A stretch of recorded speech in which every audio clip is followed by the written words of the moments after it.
The hall buzzed with the warm hum of conversation and the clinking of glasses. Demeji Miller stood by the grand bay window, looking out at the perfectly manicured lawn of his family's estate. The sun was setting, casting golden rays over the venue that would host the happiest day of his life, or so he thought. Dem. His best man, David, clapped him on the shoulder, breaking him from his thoughts. "Why are you hiding in here?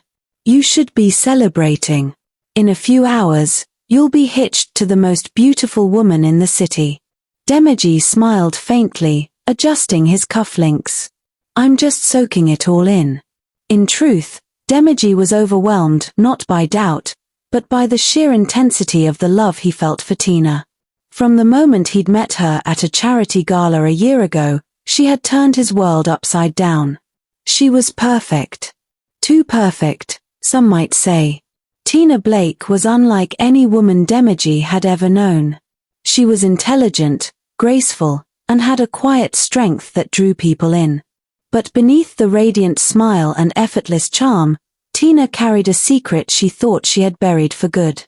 As she sat in her bridal suite, surrounded by makeup artists and her bridesmaids, her phone buzzed.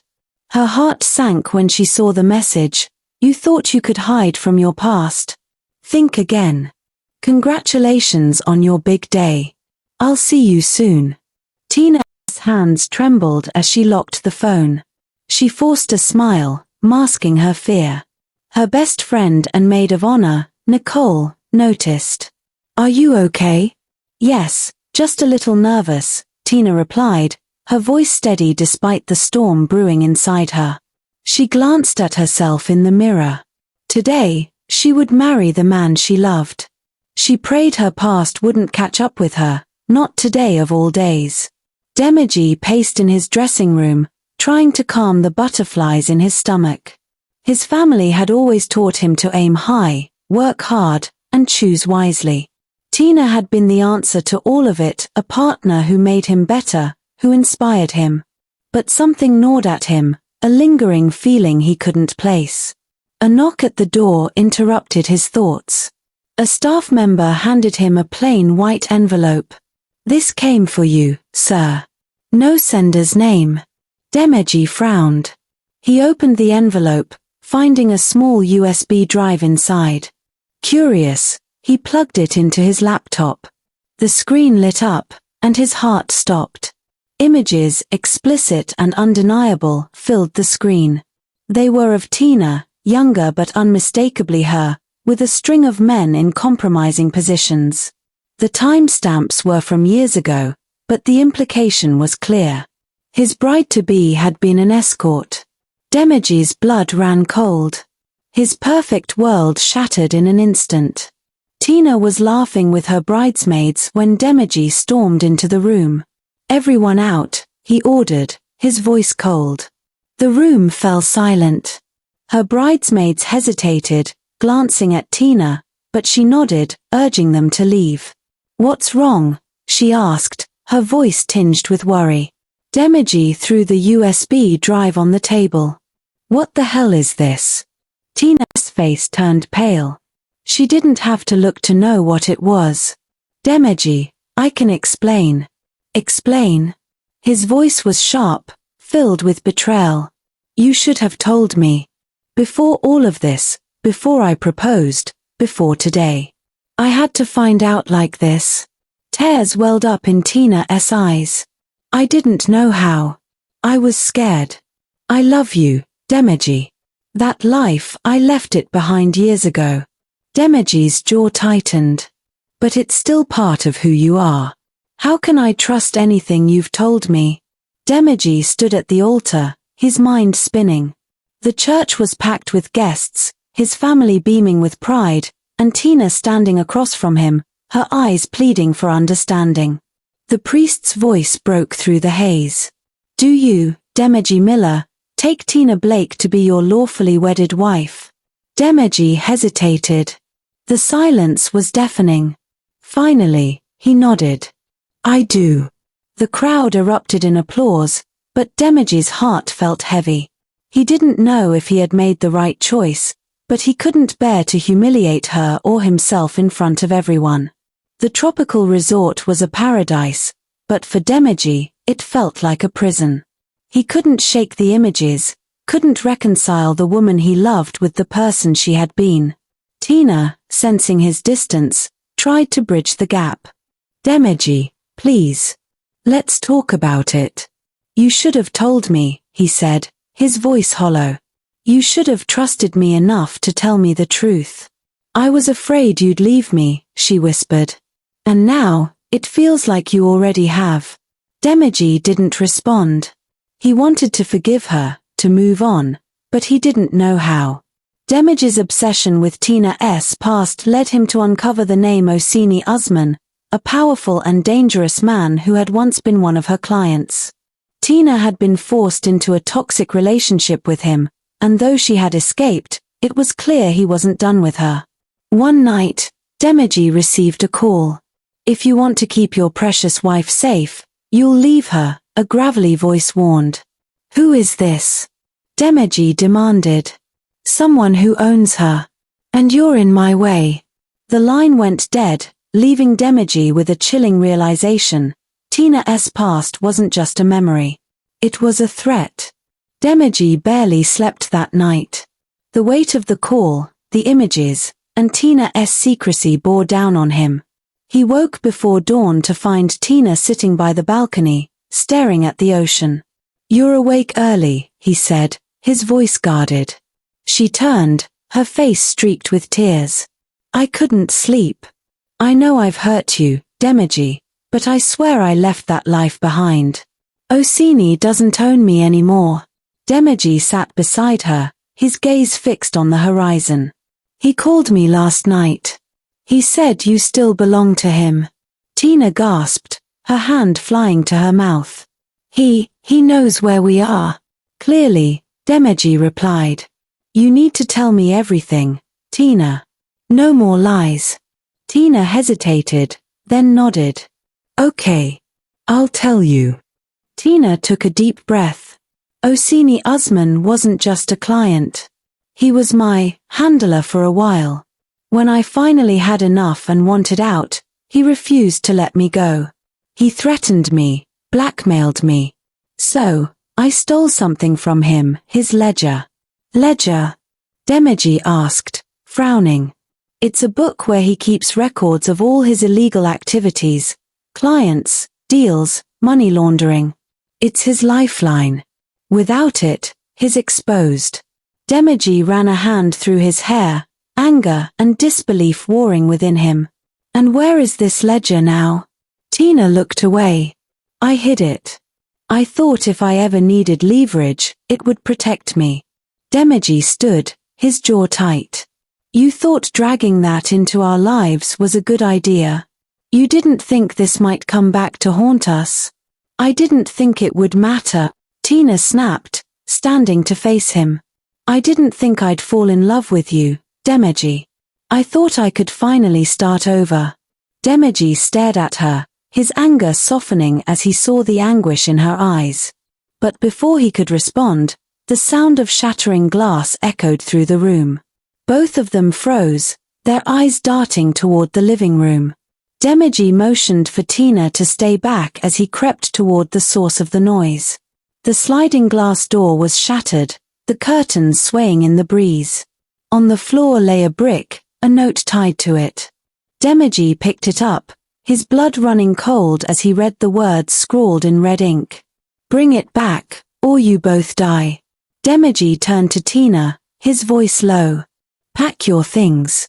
We're leaving." "But where will we go?" she asked, her voice trembling. "Somewhere he can't find us," Demeji replied. "But first, we need to deal with this." Demeji contacted an old college friend, Max, who worked as a private investigator. Max was skeptical at first. "You're telling me your wife stole a crime boss's ledger, and now he's after you?" "Demeji, this sounds like a bad movie plot." "It's real, Max," Demeji snapped. "And we need your help." Max agreed to dig into Osini Usman's operations and find a way to use the ledger against him.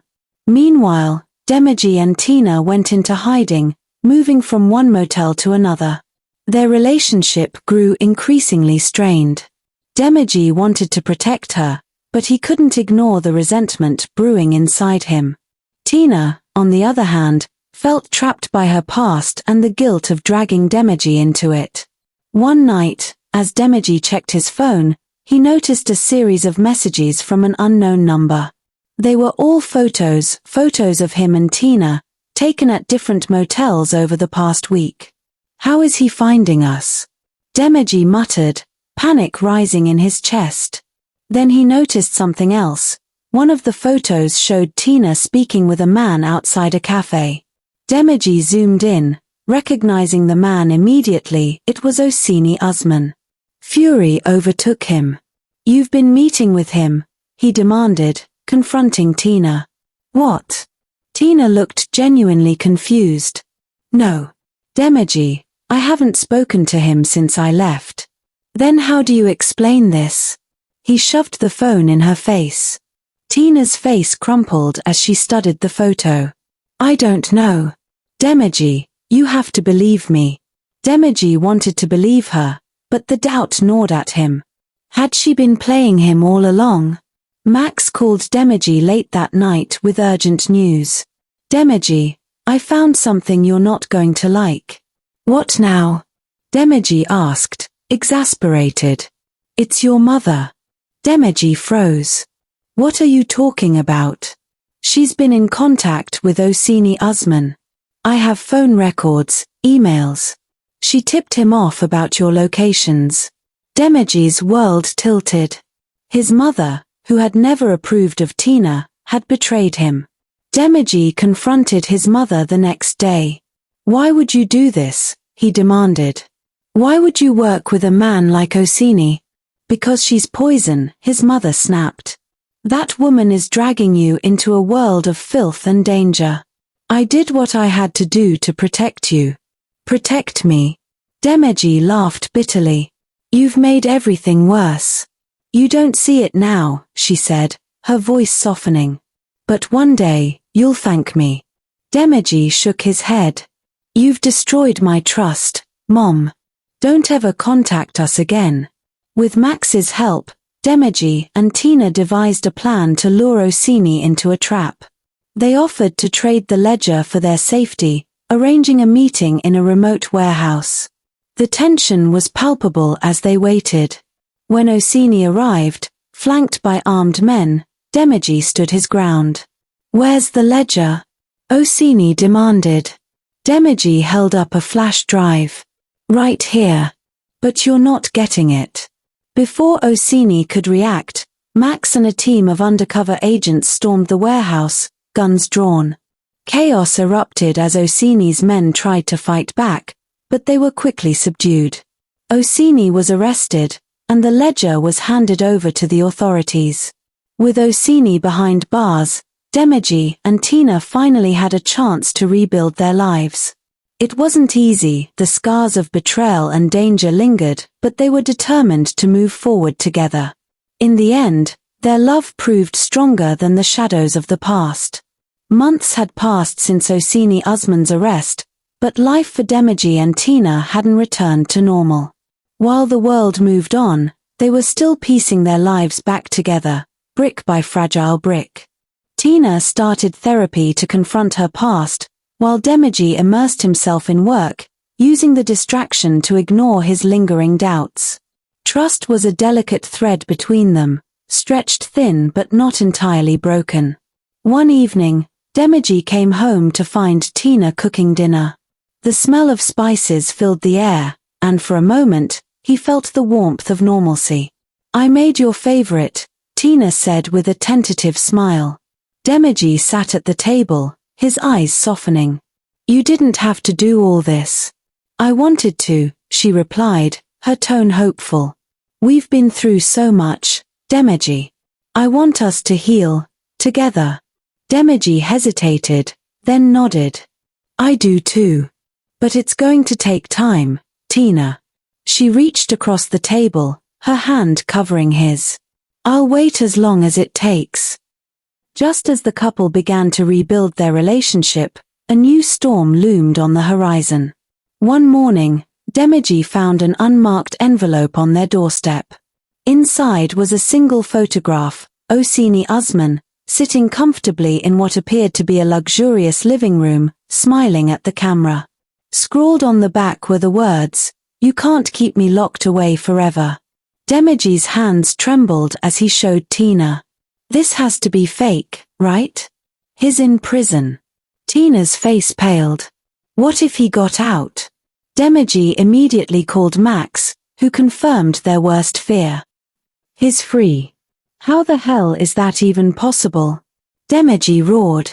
"Corruption runs deep," Max replied grimly. "He's untouchable again, for now." Tina sank into a chair, her face in her hands. "He's going to come for us. I know it." Demeji refused to be a victim again. "We're not going to sit around and wait for him to strike," he told Tina. "This time, we go on the offensive." With Max's help, they began digging into Osini's operations, searching for weaknesses they could exploit. Demeji was relentless, poring over files, contacts, and surveillance footage. Meanwhile, Tina reached out to an old friend from her past life, Lila, a former escort who had also escaped Osini's grasp. Lila hesitated at first but eventually agreed to help. "If you're serious about taking him down, I'm in. He ruined too many lives." Their investigation led them to an unexpected ally, Detective Marcus Kane, a cop with a grudge against Osini. Years ago, Osini had destroyed his career by framing him for corruption. Marcus was reinstated after Osini's initial arrest but had been itching for a chance to finish what he started. "Osini Usman is like a hydra," Marcus said during their first meeting. "You cut off one head, and two more grow back.